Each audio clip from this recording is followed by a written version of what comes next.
urban farm system that invests in refugees who live in the Quad Cities.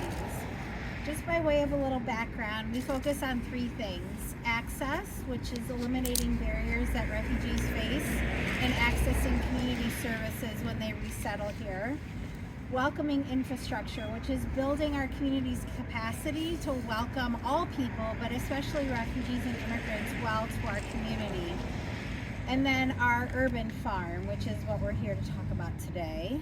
We hire refugees and engage volunteers in growing food, mostly in areas of our community designated as food deserts by the U.S. government, neighborhoods that don't have easy access to fresh produce and protein. Since our founding nearly 7 years ago, we've worked with approximately 100 families from a variety of countries.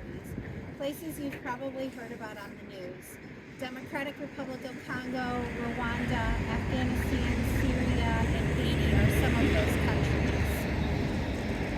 Last year, led by 2 former refugees, we grew more than 6,000 pounds of fresh produce that was distributed through food pantries in our area.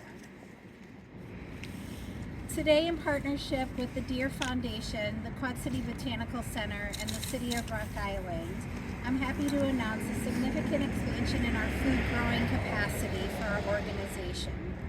The arrival of the hydroponics unit behind me is a 320 square foot container from Freight Farms, which is based in Boston.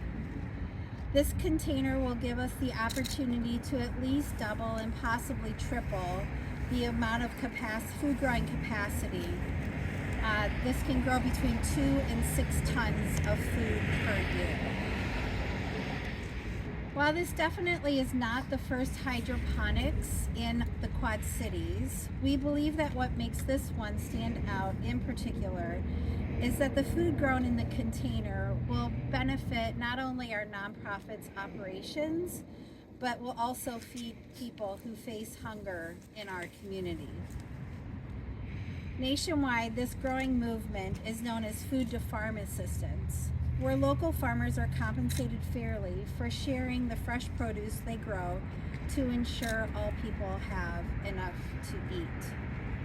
Last summer, for example, we participated in what's called the Local Food Purchasing Assistance Program, which is a big mouthful, through Riverbend Food Bank. And as I mentioned, we delivered to food pantries through that program in our community. But as you know, and are experiencing at this very moment, it gets very cold outside, and we have not been able to grow food year-round until now.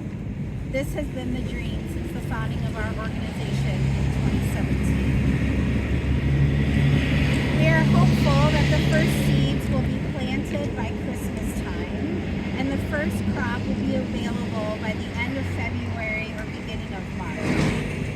We will start with butterhead lettuce, which is the easiest thing to grow, and expand from there.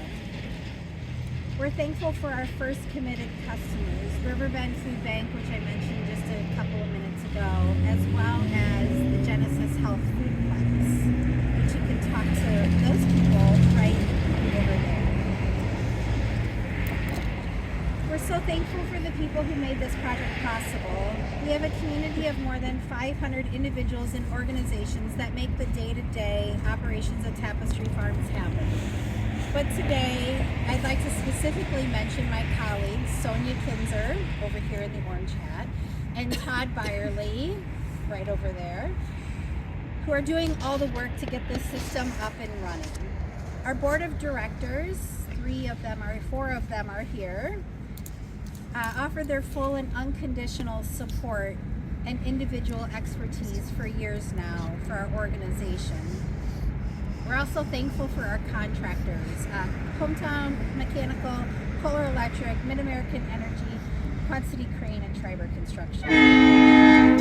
Okay, so now other people are going to talk, but we might wait a minute.